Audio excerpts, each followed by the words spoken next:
On a quiet morning in November 1493, Christopher Columbus sailed past an island the Taino called Sairi.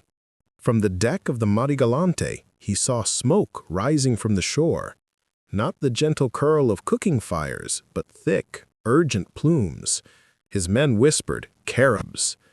No one in his fleet had met them yet, but they had heard stories. Stories of warriors who fought with poisoned arrows. Stories of people who would rather die than kneel. What Columbus did not know was that this moment marked the beginning of a collision that would echo through the centuries, a final stand not just for land, but for a way of life about to vanish. Long before Columbus set sail, two great indigenous cultures shaped the Caribbean. In the large islands, Hispaniola, Cuba, Puerto Rico, lived the Taino. They built villages with circular houses. They farmed yucca, sweet potato, and maize. They played ball games and honored spirits called zemis. Their society was peaceful. They welcomed strangers with gifts. Farther south, in the chain of smaller islands, Guadeloupe, Dominica, and St. Vincent, lived the Kalinago, known to Europeans as Caribs. They were skilled sailors. They traveled in large canoes carved from single trees. They fished, hunted, and grew crops. They were also warriors. Their villages sat on high ground for defense. Young men trained with bows and clubs. Women managed farms and homes. The Kalinago and Taino were not enemies by nature, but conflict existed. Kalinago raiding parties sometimes attacked Taino villages to take goods or captives. Bartolomé de las Casas, who lived among the Taino, wrote that the Caribs eat men, but modern archaeology finds no proof of ritual cannibalism. The story likely began as Taino fear and grew in Spanish hands to justify conquest.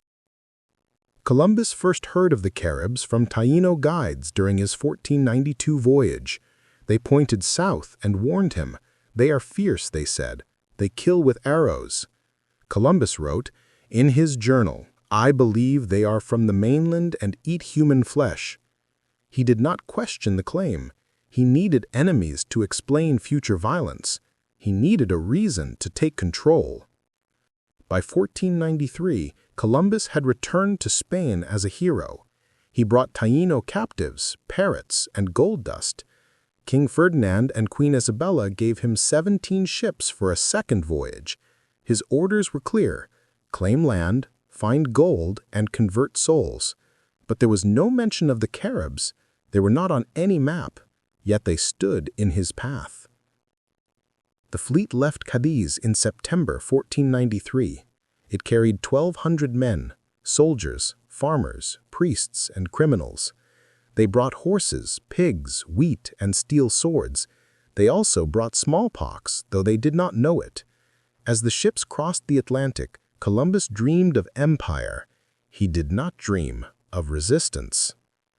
On November 3, 1493, the fleet reached an island with tall green mountains. Columbus named it Dominica for the day, Sunday, or Domingo in Spanish. From the shore, Kalinago canoes appeared. Men stood tall, holding bows. They shouted in a language Columbus did not understand. His men raised crossbows. No one fired, but the message was clear. This land was not empty. It was watched. The next day, they landed on a smaller island. Columbus called it Guadeloupe. They found empty huts. Inside were tools, baskets, and human bones. The Spanish took the bones as proof of cannibalism. They did not see the ritual context. They did not ask. They claimed the island for Spain. That night, hidden in the hills, Kalinago families watched the strangers. They saw the horses, animals taller than men. They saw metal that flashed in the sun.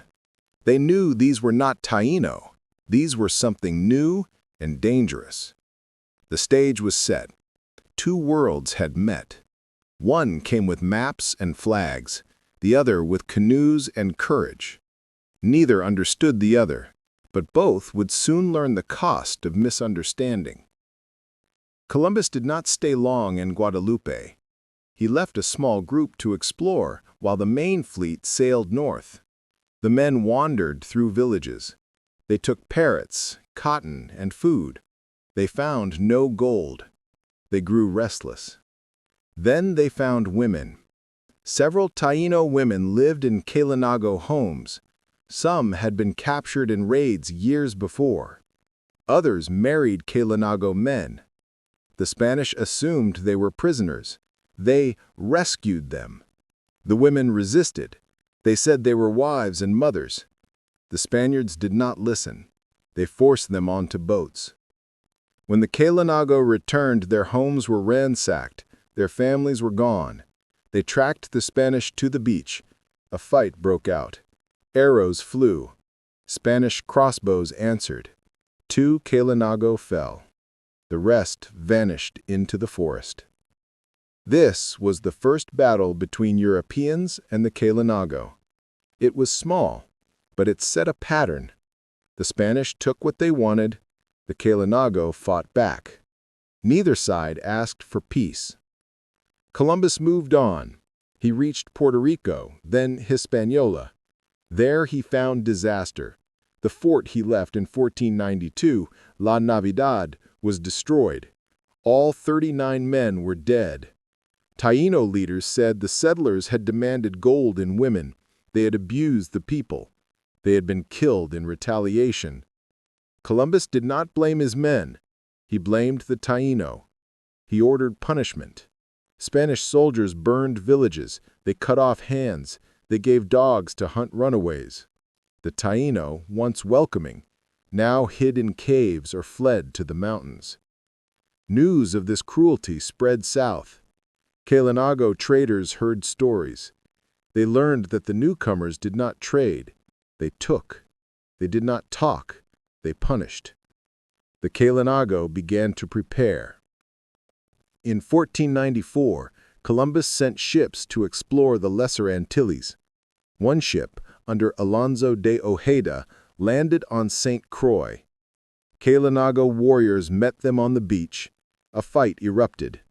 The Spanish captured several Kalinago, including a young man they named Diego. They chained him and took him to Spain.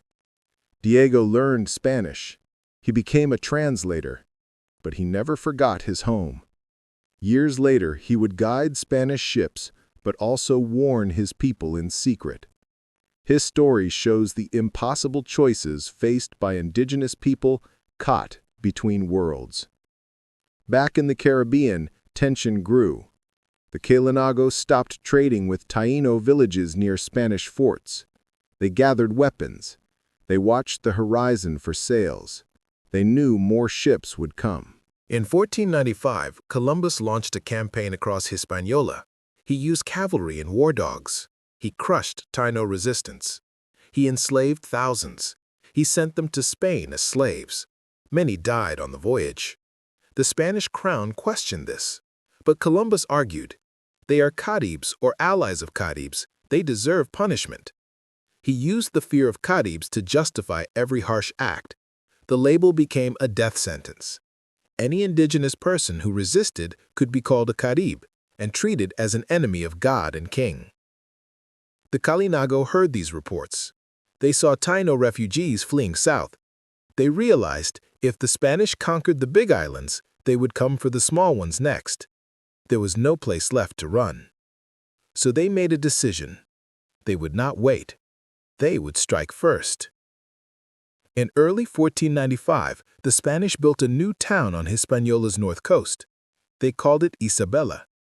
It was meant to be the capital of their New World empire, but it was failing. Crops died, men fell sick, supplies ran low. The settlers grew desperate. The Kalinago saw their chance. One night in late 1495, a fleet of large canoes slipped past the reef. They carried over 4,000 warriors, men from Guadeloupe, Dominica, and St. Vincent. This was not a raid for loot. It was a war party. Their goal? Destroy Isabela. They landed quietly. They moved through the dark. They attacked the outer huts. They used fire arrows. They shouted war cries. The Spanish woke to chaos. But the Kalinago were not prepared for cannons. A single shot from the town's fort scattered them. Horses charged into their lines. Steel swords cut through wooden clubs. The Kalinago retreated to their canoes. Many drowned in the surf. The Spanish claimed victory, but the raid changed everything. For the first time, the Kalinago had launched a large-scale attack on a European settlement. They had shown they would not hide. They would fight. Columbus used the raid as proof of Caribs savagery. He told the king, "They are not men, but beasts." He asked for more soldiers, more ships, more weapons. In 1496, he returned to Spain. He brought Kalinago captives as living proof of the threat. He showed their bows, their canoes, their tattoos. He called them man-eaters. The court believed him. The crown gave him new orders: subdue the Caribs by any means. But Columbus never led another expedition south. He stayed in Hispaniola, struggling to control his own men. The task of confronting the Kalinago fell to others. One of them was Miguel Diaz. In 1497, he sailed to Guadeloupe with 50 men. They landed near a village. They found it empty. Then arrows rained from the trees. The Spanish fired back. They captured 2 Kalinago boys. They baptized them and sent them to Spain as slaves. The Kalinago responded with their own raids. They attacked Spanish fishing boats. They ambushed patrols. They freed Taino slaves when they could. They became masters of guerrilla warfare: strike fast, vanish into the hills. The Spanish tried to build forts in the Lesser Antilles. All failed. The land was steep, the climate was wet, the people were hostile. The Kalinago controlled the sea. They knew every current, every hidden cove. For 10 years, the Spanish avoided the southern islands. They focused on Hispaniola, Cuba, and Jamaica, but they never forgot the Caribs. Every map marked the Lesser Antilles as land of the cannibals. Every sailor feared them. The Kalinago used this fear. They let rumors grow. They staged displays of strength. They painted their bodies red. They wore necklaces of shells and teeth. They made the Spanish believe they were demons. But behind the image were real people, families, farmers, fishermen. They were not monsters. They were defenders. And they knew their time was running out. The turning point came in 1503. By then, Columbus was disgraced. He had been arrested and sent back to Spain in chains. The crown had lost faith in him. But his legacy remained. The Spanish still sought gold, they still needed slaves, and they still feared the Caribs. The new governor of Hispaniola was Nicolas de Ovando. He was a soldier, not a dreamer. He believed in order, discipline, and force. He studied the Kalinago problem. He saw that small raids would not work. He needed a full invasion. He chose Guadeloupe as the target. It was large, it had fresh water, it was close to Spanish shipping lanes, and it was the heart of Kalinago power. In April 1503, Ovando sent a fleet of 10 ships under Captain Juan de Esquivel. They carried 300 soldiers, 20 horses, and 2 small cannons. Their orders: capture the island, enslave the people, destroy resistance. The Kalinago knew they were coming. Smoke signals flashed from peak to peak. Canoes gathered from nearby islands. Women and children were sent to hidden valleys.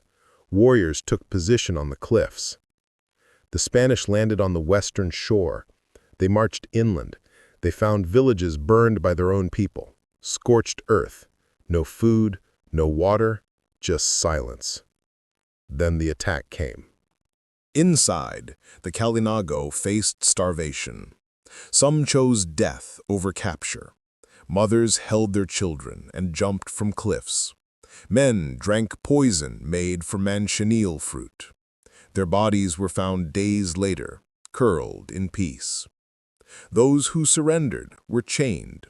Over 1,000 Kalinago were taken as slaves. Many died on the march to the ships. Others were sold in Hispaniola. A few were sent to Spain.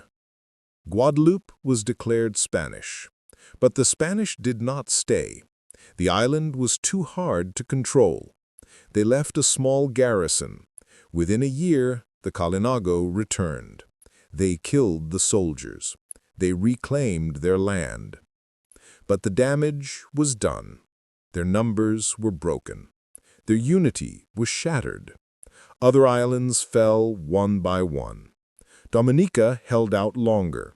St. Vincent became a refuge. But the age of Kalinago dominance was over. The Spanish now had a new tool, the encomienda system. They gave Kalinago captives to settlers as laborers. They forced them to mine, farm, and build. Many died from overwork or disease. Smallpox swept through villages. Measles followed. The population collapsed. By 1510, the Kalinago were no longer a military threat. They were a memory, a warning, a ghost in Spanish tales. But they were not gone. The last stand was not a single battle. It was a slow fading. After 1503, the Kalinago stopped large attacks. They turned to survival. They moved deeper into the mountains. They mixed with escaped Taino and African slaves. They became invisible to Spanish records. The Spanish shifted focus. Gold in Hispaniola ran out. They moved to Mexico, then Peru. The Caribbean became a backwater. The Lesser Antilles were left alone, for a time. But the label Carib stuck. It became a legal category. Any indigenous person in the southern islands could be enslaved because they are Caribs. The church debated this. Some priests said it was wrong, but the law remained. In 1511, a royal decree declared that Caribs could be enslaved due to their warlike nature and idolatry. It was the final blow. It turned resistance into a crime. It made survival an act of rebellion. Yet the Kalinago endured. On Dominica and St. Vincent, they kept their language. They taught their children to fish, to weave, to navigate by the stars. They remembered the names of their ancestors. They remembered the day the sails appeared. Columbus never saw the end. He died in 1506, still believing he had reached Asia. He never understood the people he met. He saw them as obstacles or tools, not as humans with their own dreams. The consequences were deep. The Taino of the Greater Antilles were nearly wiped out by 1550. The Kalinago survived in pockets, but their world was gone. Their canoes no longer ruled the sea. Their songs grew quiet. Yet their resistance mattered. It forced the Spanish to think twice before landing on every shore. It delayed full colonization of the Lesser Antilles for over a century. When the French and English came in the 1600s, they found Kalinago still fighting. The story is not just about loss. It is about dignity. The Kalinago chose to stand when others fled. They chose to die free rather than live in chains. That choice echoes in every island name, every hidden cave, every family that still calls itself Kalinago today. History often forgets the defeated, but the wind in the Caribbean carries their voices. If you listen closely, you can hear it, the sound of paddles on water, the call of a conch shell, the whisper of a people who said, "This is ours." And for a moment, it was.